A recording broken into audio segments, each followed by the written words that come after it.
로마서 12장 1절에서 2절 말씀입니다. 그러므로 형제들아, 내가 하나님의 모든 자비하심으로 너희를 권하노니 너희 몸을 하나님이 기뻐하시는 거룩한 산 제사로 드리라. 이는 너희의 드릴 영적 예배니라. 너희는 이 세대를 본받지 말고 오직 마음을 새롭게 함으로 변화를 받아 하나님이 기뻐하시고 선하시고 기뻐하시고 온전하신 뜻이 무엇인지 분별하도록 하라. 네. 이 그림이 어떤 그림으로 보이십니까? 이 그림이 보는 사람에 따라서 다릅니다. 그렇죠? 동물하고 나무 이렇게 보이는 사람도 있고요. 사람 얼굴로 보이는 사람도 있습니다. 그러면 이 그림은 어떠한가요? 저는 이 그림을 봤을 때 오리로 보였는데요.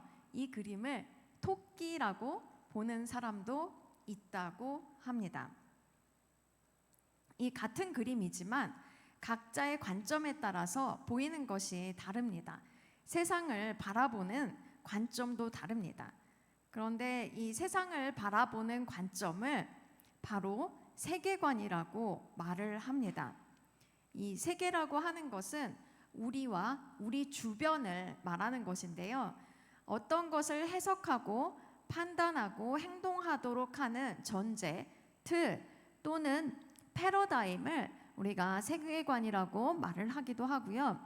더 복잡한 그 정의에 따르면 하나의 결단이고 마음의 근본적인 지향으로서 하나의 이야기 또는 한 묶음의 가정들로 표현될 수 있고, 그 가정들은 우리가 실제 근본적인 구성에 대해서 의식적이거나 무의식적으로 또 일관성이 있거나 없이 품고 있는 것들로서 우리가 살아 움직이고 우리의 존재를 실제하도록 하는 토대라고도 말을 합니다. 그러니까 굉장히 계속 제가 더 복잡한 그 정의들을 가져왔는데요. 쉽게 말하면 세상을 바라보는 관점이라고 할 수 있습니다. 이 세계관이라고 하는 것은요, 우리 삶의 전제일 수도 있고 우리 삶에 우리가 깨닫지 못하는 어떤 가정들이 있어요. 그리고 우리 내면 깊은 곳에 숨어있는 신념이라고도 할 수 있습니다. 그러니까 나무로 치면은요, 이 세계관은 뿌리에 해당한다고 할 수 있습니다. 이 뿌리가 어떠냐에 따라서 그 가지의 그 성질도 달라지고 이파리의 모양도 달라지고 맺게 되는 열매도 바뀌죠. 그러니까 우리가 접을 붙이잖아요. 그렇죠? 좋은 나무, 좋은 열매를 맺는 나무에다가 가지를 갖다 붙이면 나쁜 열매를 맺었던 나무의 그 가지라 하더라도 좋은 나무의 그 뿌리에서 나오는 그것 때문에 좋은 열매를 맺을 수 있게 되는 거죠. 이 세계관은 우리에게 있어서 나무의 뿌리와도 같은 것이에요. 이 세계관에서부터 우리의 생각이 나오게 되고 또 결과적으로 우리의 행동이라는 열매가 맺혀지게 되는 것입니다. 이 세계관이라고 하는 것은요, 우리가 사람의 행동을 결정하는 근본적인 원인이 되기도 하는 것이고 우리의 문화에 나타나요. 문화라고 하는 것은 한 사람에게만 있는 것은 아니죠. 가정의 문화다. 그러면 적어도 가정에 있는 그 가족 구성원들에 의해서 공유되는 어떤 것이에요. 그리고 사회에 있는 것이 한국 문화다. 그럼 한국 사람들에 의해서 공통되는 어떤 것인 거죠. 기독교인들의 문화다. 그러면 기독교인들 전체에게 공통이 되는 어떤 것이라고 할 수 있습니다. 그래서 이 세계관이라고 하는 것은요, 공동체적이에요. 근데 나는 이런 세계관이 있어요. 난 이렇게 생각해요. 라고 우리가 이 세계관 자체를 막 다 얘기하지는 않아요. 그래서 암시적인 것이지 그 내면에 숨어 있는 것이라고 할 수 있습니다. 이 세계관을 갖고 있지 않은 사람은 아무도 없어요. 모두에게 다 세계관이 있습니다. 다만 우리가 인식하지 못할 뿐인 것입니다. 그래서 제일 신기한 거는요, 우리가 다른 사람이랑 대화를 하다가 때로는 말이 안 통한다는 것을 발견할 때가 있어요. 분명히 우리가 같은 말을 쓰고 알아들을 수 있는 언어로 얘기했지만 내용이 서로 다르게 이해가 되고 있는 경우들을 발견하신 적이 있죠. 왜냐하면 우리가 갖고 있는 세계관에 따라서 갖고 있는 가정이 다르기 때문입니다. 다음 페이지 보면 이제 우리에게는 세계관들이 여럿이 있는데 특별히 이 서구의 세계관은요 어떤 것이냐면 인본주의적인 세계관이라고 할 수 있습니다. 이 인본주의라고 하는 것은 신본주의랑 반대가 되는 개념이에요. 신본주의 그러면 하나님 중심적인 생각인 거죠. 신이 중심이 되는 생각이라면 인본주의는 나 중심적인 생각이라고 할 수 있어요. 내가 신이 되어야 하지 않을까라는 그런 생각에서 나온 거라고 할 수 있습니다. 이 인본주의의 가장 대표적인 그런 사고 방식, 세계관은 그리스 로마 신화에 많이 나타나 있습니다. 이 그리스 로마 세계에서 사람들이 갖고 있던 생각들, 그때 당시에 발전되었던 철학들, 이런 것들이 인본주의의 정수라고 할 수 있는데요. 그것에서부터 서구의 세계관이 비롯되었다고 할 수 있습니다. 그 유명하신 철학자들 있잖아요. 아리스토텔레스, 플라톤. 플라톤 하면 이원론이라고 있잖아요. 그렇죠? 물질과 영적인 것을 구분하고 세속적인 것과 세속적이지 않은 것을 구분하고 이런 것들이 바로 그리스 로마에서 비롯되었습니다. 인간 중심적이고 그리고 이원론적인 그런 세계관이라고 할 수 있지요. 그 다음에 이 그리스 로마의 문화가 굉장히 영향을 많이 미친 상태로 있다가 서구에는 이제 다시 르네상스라는 것을 통해서 인본주의가 다시 나타나게 되었어요. 그 그리스 로마 시대 이후에 그 기독교의 공인이 되고 그 다음에 기독교적인 세계관이 자리를 잡는 것 같았죠. 그러나 르네상스를 맞이하면서 인본주의가 다시 한번 등장을 하게 됩니다. 그러면서 종교개혁도 일어나게 되는데 이 즈음에 세속화되는 그런 사건들도 벌어지게 되는 것이죠. 그 다음 서구 세계관에 또 지대한 영향을 미친 것이 있습니다. 그것은 계몽주의입니다. 합리성, 이성, 과학이 중요한 거죠. 과학적으로 따져봐야 되는 거예요. 관찰할 수 없으면 안 되는 거고 생각을 해야 되는 거죠. 이성이 굉장히 중요해지고 합리적인 것이 굉장히 중요한 그런 것들이 바로 서구의 세계관 가운데 들어오게 되었습니다. 그러니까 근거 있어? 논리 있어? 증거가 있어? 라고 질문을 하게 되는 일들이 생기는 거죠. 그러니까 종교에 대해서 혹은 기독교에 대해서 하나님에 대해서 증거를 대보세요. 이렇게 질문을 하게 되는 일들이 생겨나게 된 것입니다. 이렇게 계몽주의가 굉장히 팽배해져 있고 이러면서 학문도 엄청나게 발달을 했죠. 이 서구의 세계관이 우리 동양인들, 한국인들에게도 중요한 까닭은요. 우리가 학문을 하는 방식이 바로 이 서구의 세계관에 서구 세계관이 밑바탕에 깔려 있기 때문이에요. 우리가 학문을 하는 방식이 근거가 있어야 되고 합리적이어야 되고 이성을 사용해야 되고 굉장히 과학적인 방법을 사용하잖아요. 그러하기 때문에 우리는 이 서구의 세계관이 어떤 것인지 알 필요가 있습니다. 이 계몽주의가 한참 꽃을 피우고 학문이 발달하다가 굉장히 입지전적인 인물 한 명이 나타납니다. 그 사람은 막스죠.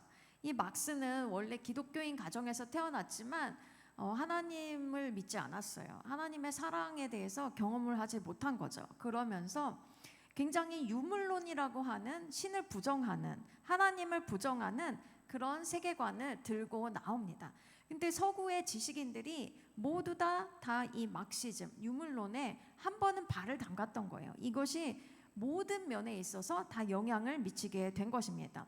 세상이 마치 어떤 물질로 이루어진 것처럼 그렇게 영적인 것이 아무것도 없고 완전 물질적인 것만으로 이루어졌다고 이렇게 보면서 인간의 생명마저도 아무것도 아니라고 종교는 뭐 불가능한 것처럼 이렇게 생각을 하게 된 것이죠.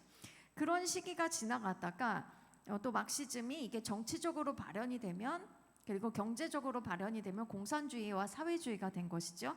그것들의 명암이 이렇게 드러나고 그런 시기를 보내다가 이제 그 계몽주의에 반대되는 또 다른 개념들이 나오죠. 바로 포스트 모더니즘이라고 할 수 있습니다. 다원주의, 상대주의라고 할 수 있어요. 예전에는 중세 기독교 시대 때만 해도 하나님 말씀이 가장 우선이 되는 가치였고 그걸 중심으로 모든 세계가 돌아가고 그걸 중심으로 다 이해가 가능했어요. 그 다음에 계몽주의가 들어오면서 그걸 또 합리적으로 우리가 따져볼 수 있게 되었던 거죠. 논리를 세울 수 있었어요. 근데 이제 포스트 모더니즘 세계에 나오니까 기준이 하나가 아닌 거예요. 기준이 너무나 많아진 거죠. 다원주의라는 거예요. 상대주의. 상대적으로 모든 것을 볼 수 있게 되는 시기가 왔다는 것입니다.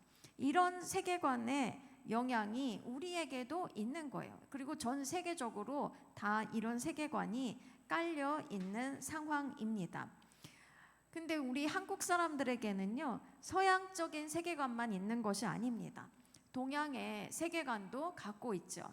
이 동서양의 세계관은 약간 차이가 있어요. 서구 같은 경우엔 개인이 굉장히 중요합니다. 그래서 이 개인주의가 발달하게 되는 거고 개인의 생각과 개인의 감정 이런 것들이 중요하게 되죠. 그리고 역사관도 기독교적인 세계관의 영향을 받아서 직선적인 역사관을 갖고 있습니다. 어떤 종말이 있다는 것, 끝이 있다는 것에 대해서 생각을 해요. 그 서양의 세계관 중에 굉장히 이제 중요한 것 중에 한 가지는 작은 것에서부터 큰 걸로 간다는 거예요. 뭐냐면 이 도착지가 굉장히 중요해서 주소를 따질 때도 예를 들어서 우리 지금 교회가 한천로 162길 25번지거든요. 그러면은 한국 사람들 주소 쓰는 방식은 서울특별시 강북구 한천로 162길 25번지 2층 이렇게 해야 돼요. 그렇죠? 큰 것에서부터 작은 걸로 오는 것이 동양적인 세계인 거예요. 전체를 먼저 보는 거죠. 근데 서구에서는 주소 쓸 때 반대로 쓰죠. 2층. 그다음에 25번지. 그다음에 한천로 162길, 강북구, 서울, 대한민국 이렇게 되는 거예요. 작은 것에서부터 큰 것으로 확장돼 나가는 그런 사고방식이 있습니다. 그래서 동양에서는요, 전체가 굉장히 중요해요. 그러니까 나 자신에 대해서 생각을 할 때도 나부터 시작해서 세계가 있는 것이 아니라 전체 이 세계 안에 내가 들어가 있는 거고, 그래서 나와 이 세계가 굉장히 밀접한 관련을 맺고 있다고 생각을 하는 거예요. 심지어 종말은 없는 거예요. 개인적으로 자기가 죽음이 있다 그러면은 그 죽음이 끝난 다음에 다시 태어난다고 생각을 했던 거예요. 불교가 그렇고 힌두교가 그러하죠. 그래서 이번 생이 다 끝이 아니라 우리가 잘 살면 다음번에 다시 한번 또 태어날 수 있다, 이런 생각을 갖게 되는 것이죠. 그런 것뿐만 아니라 동양의 사상은 어떻습니까? 조상을 굉장히 중요시 여기게 되고, 그리고 또 어떠합니까? 그리고 자연물도 굉장히 중요하게 생각을 하게 되는 것이죠. 이용하는 대상이 아니라 우리가 활용해야 되는 대상이 아니라 내가 자연의 일부다, 이렇게 생각을 하는 생각들이 있습니다. 우리는 한국 사람들은요, 학문을 할 때는, 공부를 할 때는 이 서구적인 세계관에 맞춰서 공부를 하는 거예요. 합리주의, 이성, 과학, 이 계몽주의의 시스템에 맞춰서 공부를 하거든요. 그런데 문화는 포스트 모더니즘으로 가는 거예요. 정신이 없다라고 생각이 될 만큼 얘도 옳고 쟤도 옳고 막 다 자기에게 굉장히 기준이 다 나다, 이런 식으로 나타나죠. 그러나 우리 동양 문화에, 한국 문화에 기저에 깔려 있는 여러 가지 생각들이 있는 거예요. 한국인이기 때문에 가지는 생각, 그러니까 이렇게 치성 드린다 그러잖아요. 달 보고 치성을 드린다던가 이런 관념이 한국인에게 다 있게 되는 것입니다. 그런데요, 이 세계관을 그렇다고 하는데 이 세계관이 각 종교마다 문화마다 다른데 기독교적인 세계관도 있다는 것입니다. 그런데 이 기독교적인 세계관은 그럼 우리가 어디서 배울 수 있을까요? 성경에서 배울 수 있겠죠. 이 기독교적인 세계관이 굉장히 중요한 것 중에 한 가지는 뭐냐면은요, 이 회심이라고 하는 것에 대해서 폴 히버트라는 목사님이, 학자인데요, 뭐라고 말했냐면 이 회심은 행위, 신념, 세계관의 영적인 변형이다. 이 변형은 transformation이라는 단어를 한국말로 바꿨을 때 나온 단어입니다. 그래서 변화라고도 말을 할 수 있죠. 바뀐다는 거예요. 그러니까 세계관이 변화되는 것이 회심이라는 거예요. 회심이라고 하는 것은 내가 예수님을 믿겠다라고 하는 거잖아요.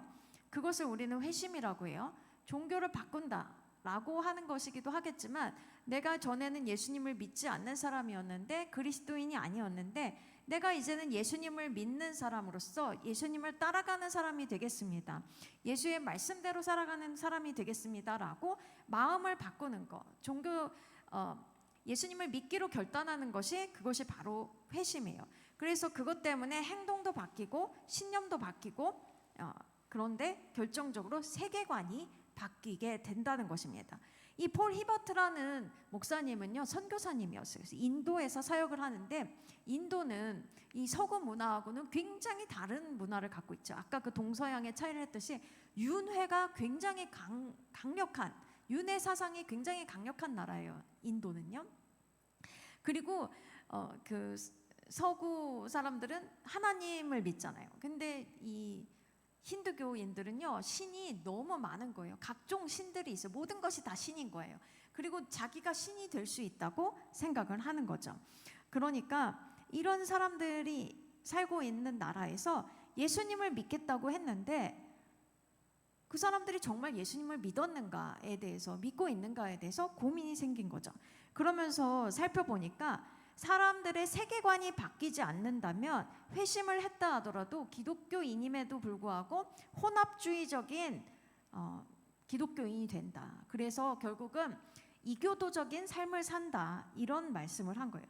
그래서 결국 이 사람이 예수님을 믿겠다고 했지만 이 사람의 세계관이 바뀌지 않는다면 예수님을 진정으로 믿은 것이 아닐 수도 있다라는 그런 말을 하게 된 것입니다. 그러니까 이 영적인 변화라고 하는 것, 트랜스포메이션이라고 하는 것은 죄인의 삶에서 일으키시는 하나님의 사역이지만, 이것이 없이는 이 세계관이 변화되는 것까지 일어나지 않는다면 진정한 회심이라고 말하기 어렵다라는 그런 것입니다.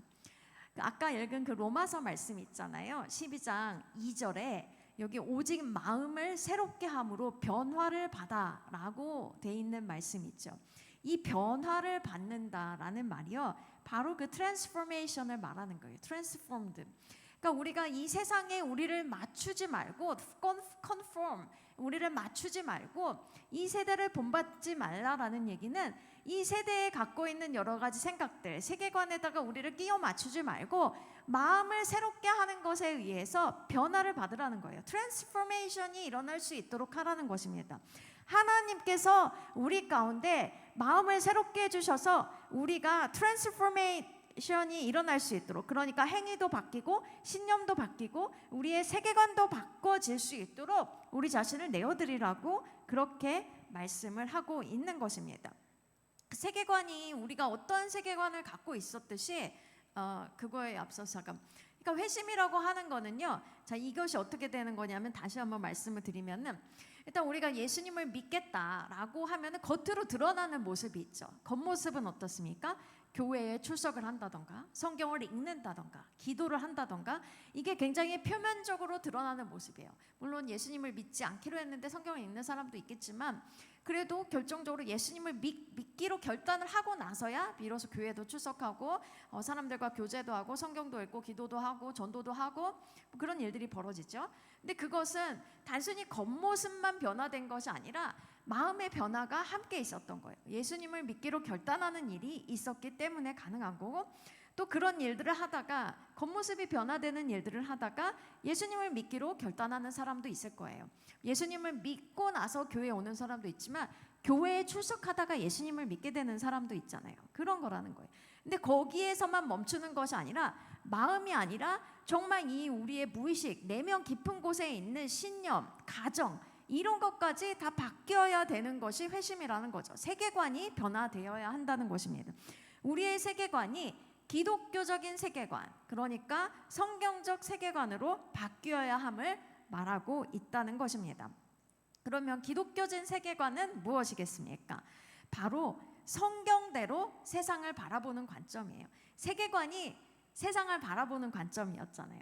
근데 기독교적인 세계관은 성경대로 세상을 바라보는 거예요.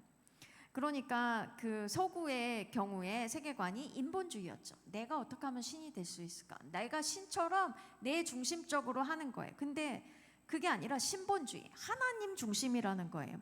하나님 중심으로 생각하고 하나님 중심으로 살아가는 그것이죠.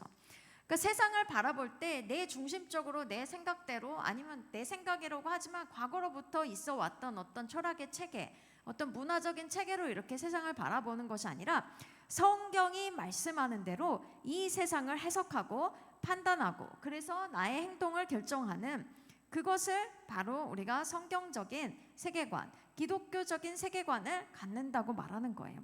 그럼 기독교적인 세계관에서 중심이 되는 것은 무엇이겠습니까? 중심은 바로 예수 그리스도시죠.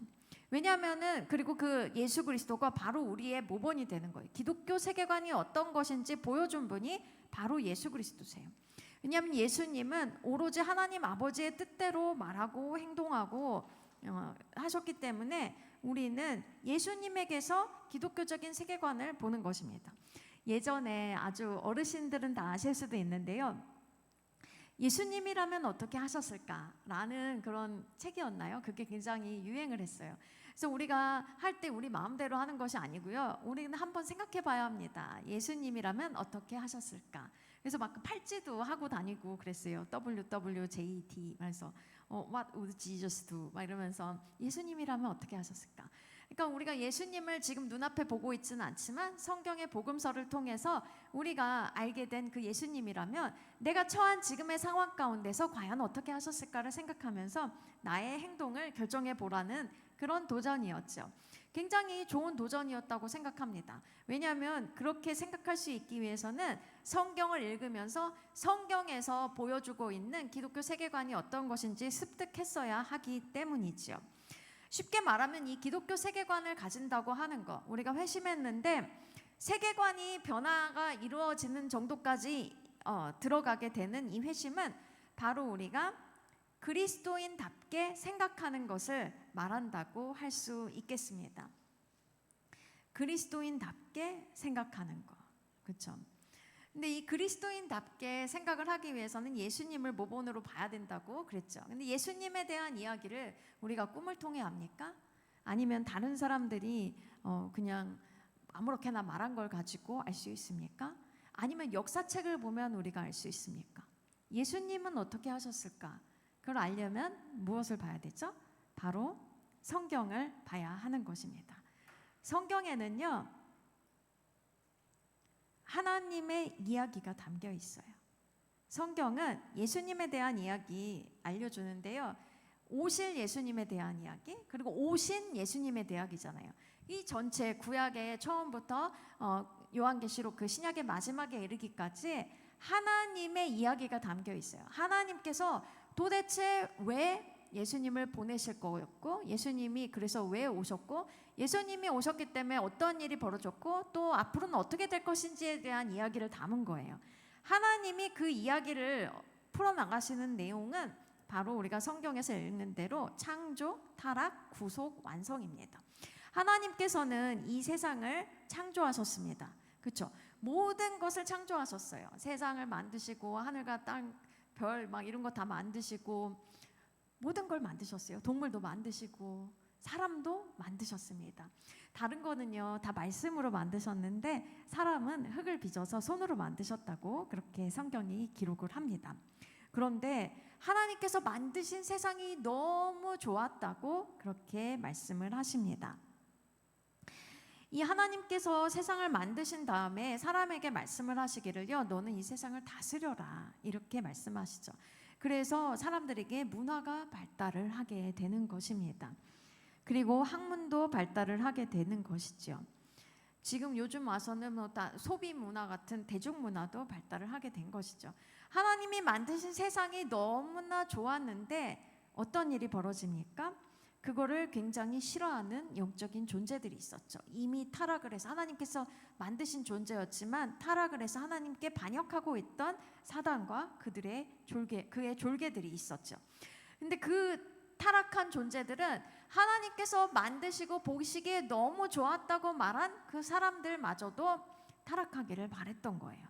그래서 유혹을 하고 결국 이 처음 사람 아담과 하와는 범죄하죠.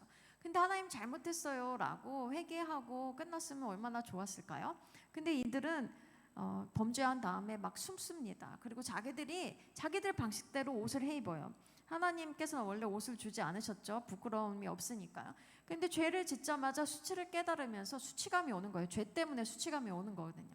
그래서 옷을 해 입는데 나뭇잎으로 해 입으니까 하나님께서 피를 흘려서 가죽옷을 해 입히시죠. 이 타락의 사건이 있었습니다.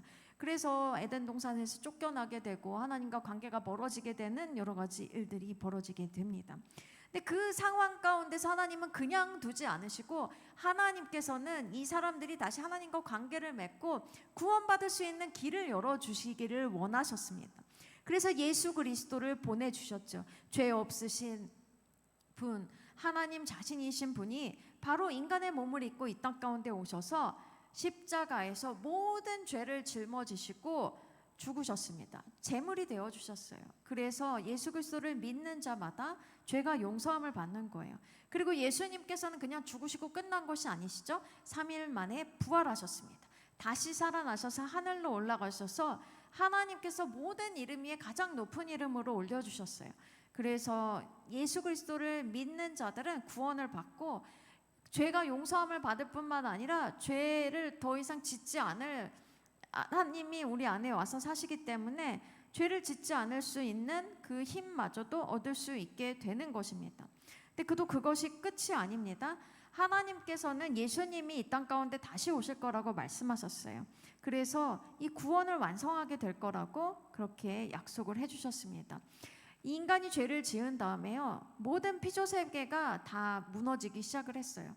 그래서 지금도 뭐 지구 온난화다, 더 이상 더 뜨거워지면 안 됩니다. 1.5도가 더 높아지지 않도록 주의해야 됩니다. 막 탄소 그 배출 그 이제 규제하고 막 이런 거 있잖아요. RE100 뭐 이런 것도 있고. 그런데 이런 그 세계가 굉장히 무너지면서 이 모든 피조물들, 하나님께서 만드신 어떤 자연물들도 예수 그리스도께서 다시 오실 것에 대해서 고대하고 있다고 로마서에서 말씀을 하죠.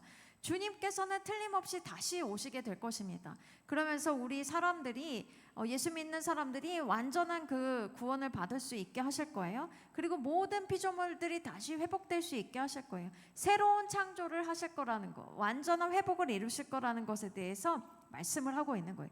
성경 이야기 전체는 그거를 말씀하고 있는 거예요. 그래서 그 성경의 모든 이야기들은 우리가 구원에 이를 수 있는 지혜를 주는 것이고요.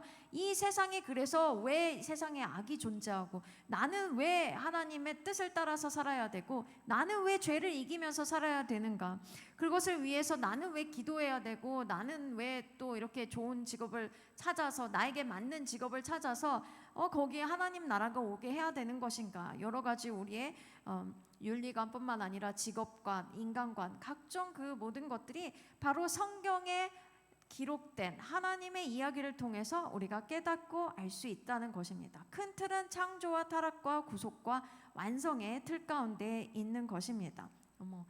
PPT도 안 넘기고 이렇게 말을 해버렸는데요.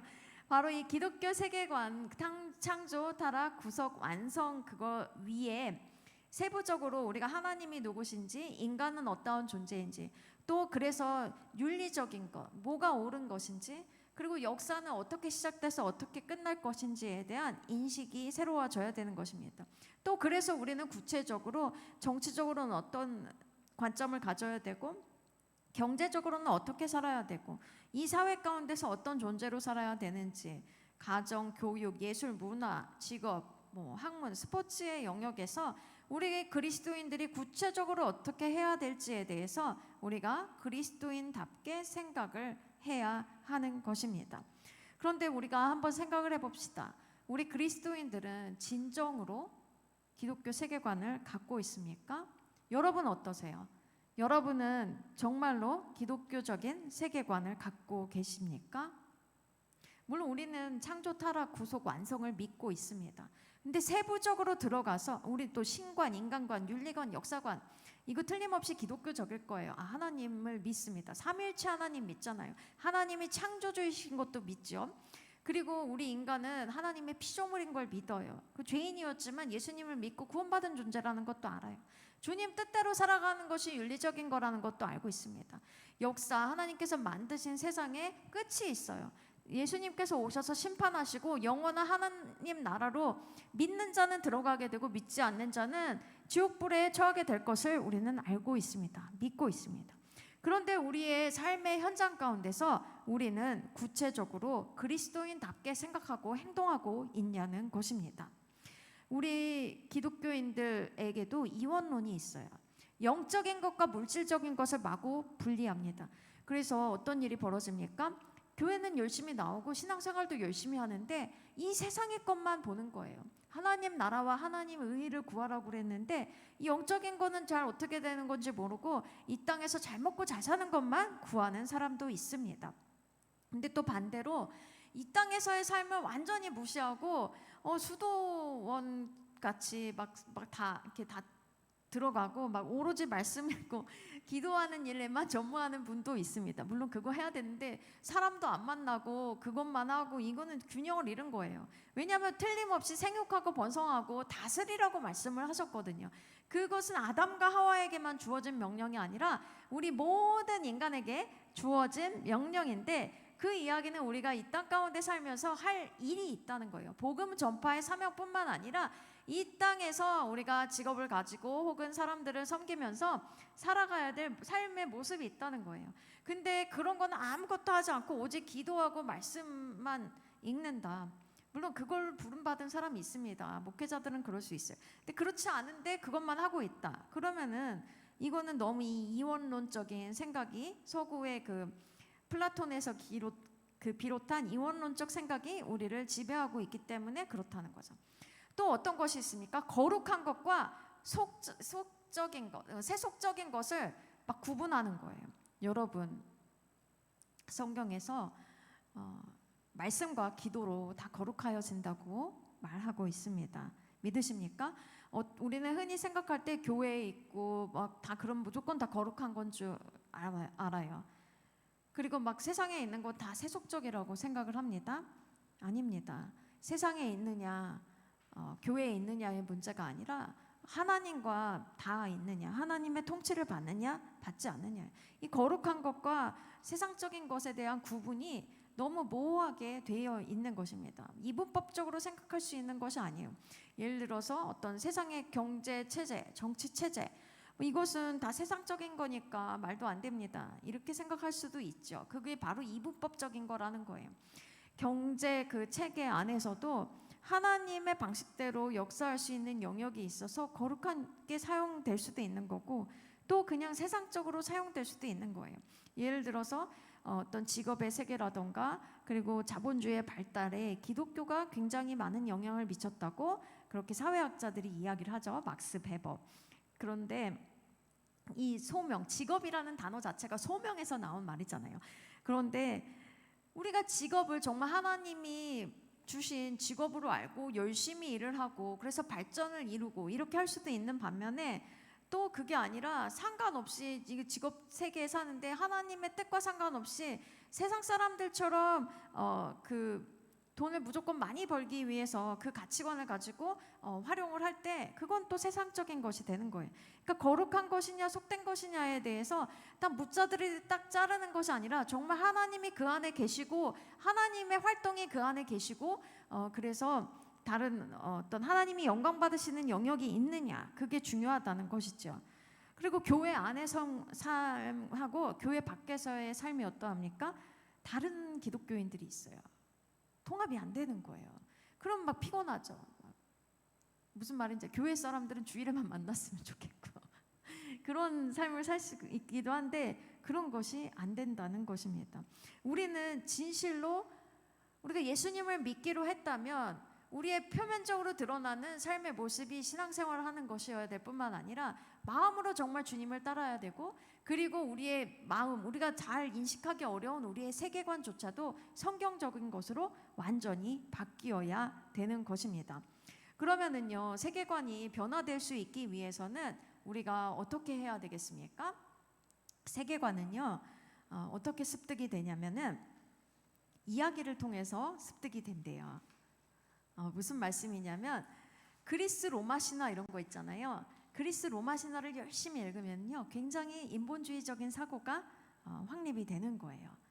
근데 성경을 열심히 읽으면은요, 성경적인 사고가 생기는 거예요. 신본주의적인 사고가 생기는 것입니다. 그러면 불교나 힌두교의 이야기를 듣거나 아니면 도교, 유교, 불교, 각종 문화들의 영향을 받은 한국 전래동화를 많이 읽으면 어떻게 될까요? 그러면은요, 굉장히 동양적인 사고가 뿌리 박히게 되는 거죠. 저는 어렸을 때 저희 애한테 전래동화를 안 읽혔습니다. 지금 생각해보면 그게 정말 옳은 결정이었는지는 잘 모르겠어요. 왜냐하면은 세상 사람들이 어떻게 생각하는지에 대한 이해가 너무 떨어질 수 있더라고요. 그러나 성경은 또 많이 읽혔어요. 그러니까 성경적인 세계관을 갖기는 하더라고요. 근데 이 동양적인 이 우리나라 전래동화를 읽으면요, 어떤 생각이 들어가냐면은 굉장히 권선징악적인 생각이 뿌리 박혀요. 인과론적인 생각이 뿌리 박히게 되는 거죠. 근데 성경을 많이 읽으면은 은혜에 대해서 많이 생각을 하게 되는 거죠. 그리고 하나님을 따르는 사람, 예수 그리스도를 따르는 삶이 얼마나 중요한가에 대해서 생각을 하는 거죠. 이 세계관이 형성되는 데 있어서 이야기가 굉장히 중요한 역할을 하는 거예요. 특별히 다른 문화권의 신화라고 하는 것이 중요한 역할을 한다는 것입니다. 그런데 우리는 이 성경의 이야기들을 읽으면서 성경적인 세계관에 젖어드는 거예요. 특별히 그 역사서 같은 거 있죠.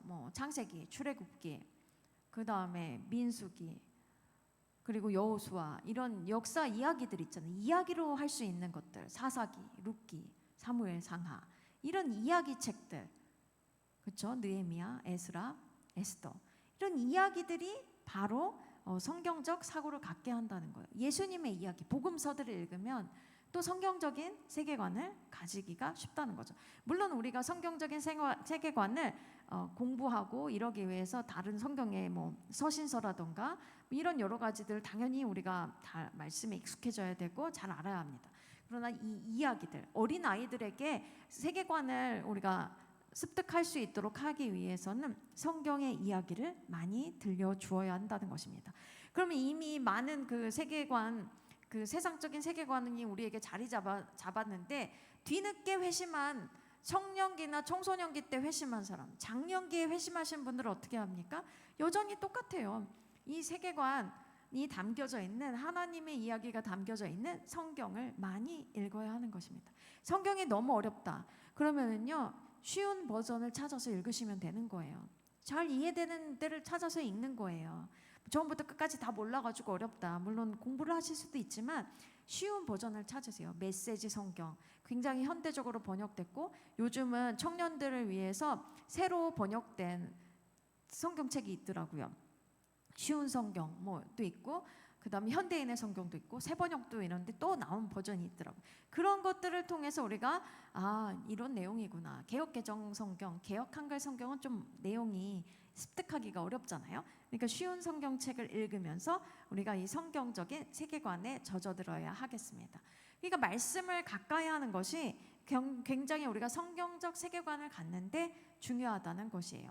이 두 번째로 우리에게 필요한 것은요, 세계관을 검토하는 것입니다.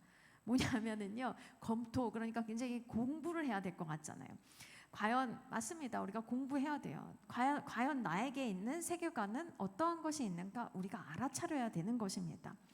근데 공부만 한다고 되는 것이 아니라 세상에 그런 합리주의, 이성주의, 과학주의 이런 거에 따라서 우리가 학교에서 공부를 했으니까 당연히 영향을 미쳤겠네 이렇게 알고 나서 그것이 구체적으로 나의 생각 가운데 어떠한 방식으로 뿌리 박혀 있는지, 내가 어떻게 생각하고 있는지는요, 주님께서 깨달아 알게 하실 때 우리가 아는 거예요. 그러니까 이걸 공부한다 치더라도 우리가 주님께서 우리에게 깨우쳐 주시기를, 지혜와 계시형 가운데 깨우쳐 주시기를 기도해야 하는 것입니다.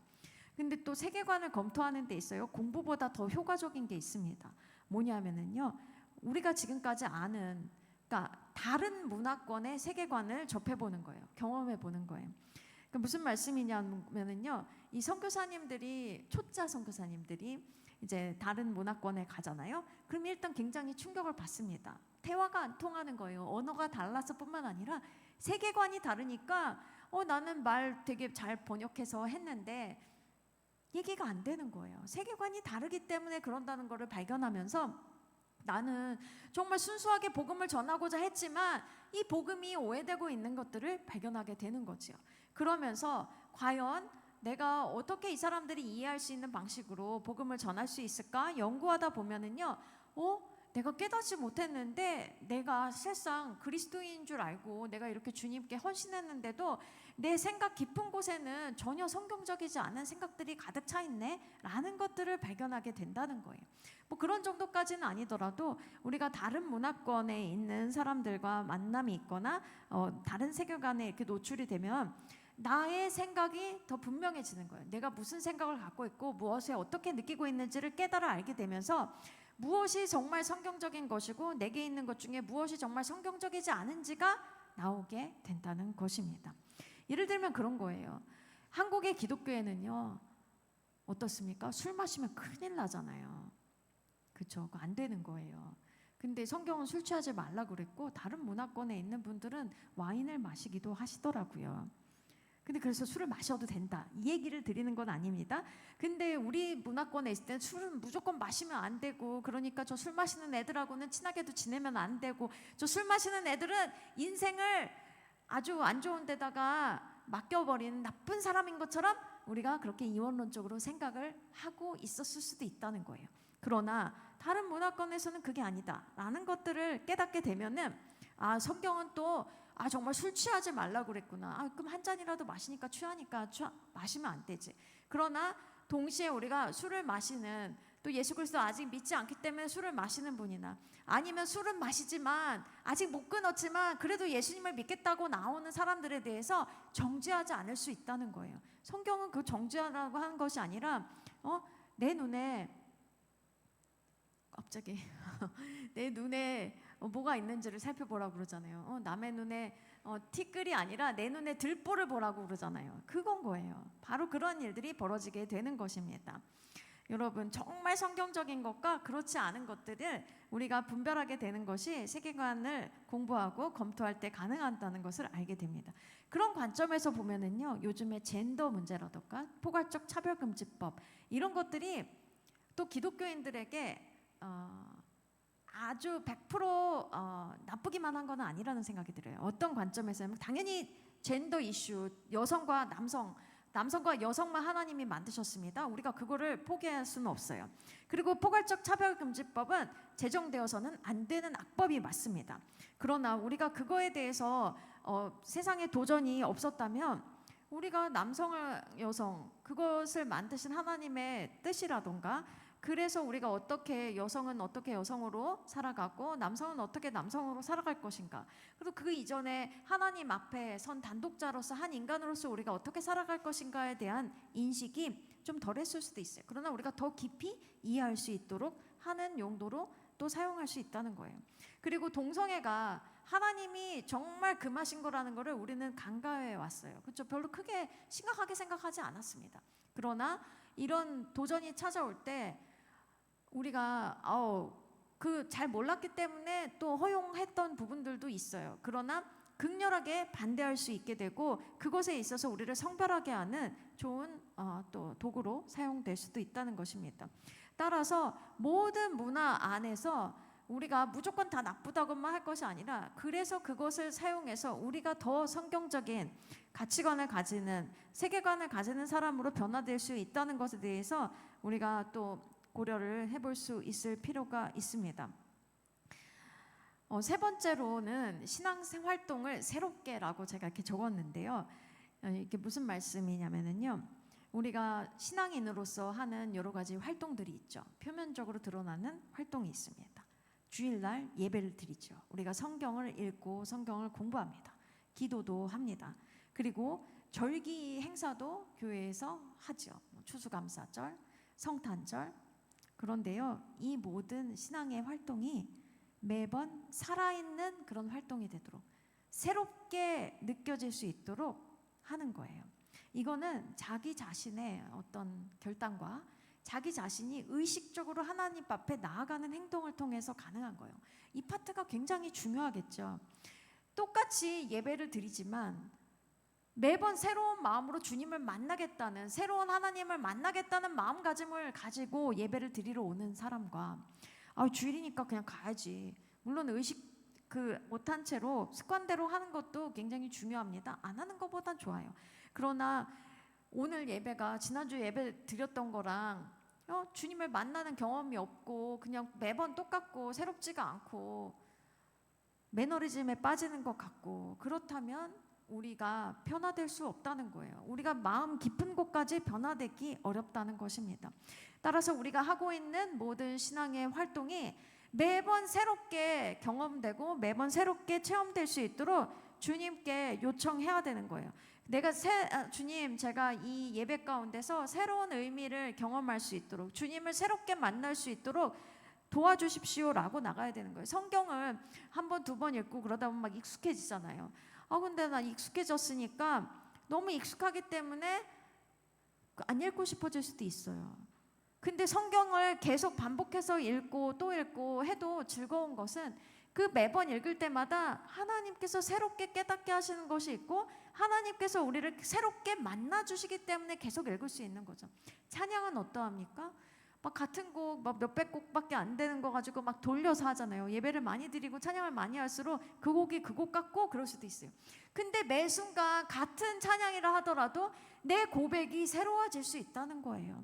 그것을 통해서 우리가 하나님께 가까이 나아가고 근본적으로 하나님께서 우리 자신을 새롭게 변화시켜 가는데 그 시간을 사용할 수 있다는 것을 우리가 믿기를 원합니다.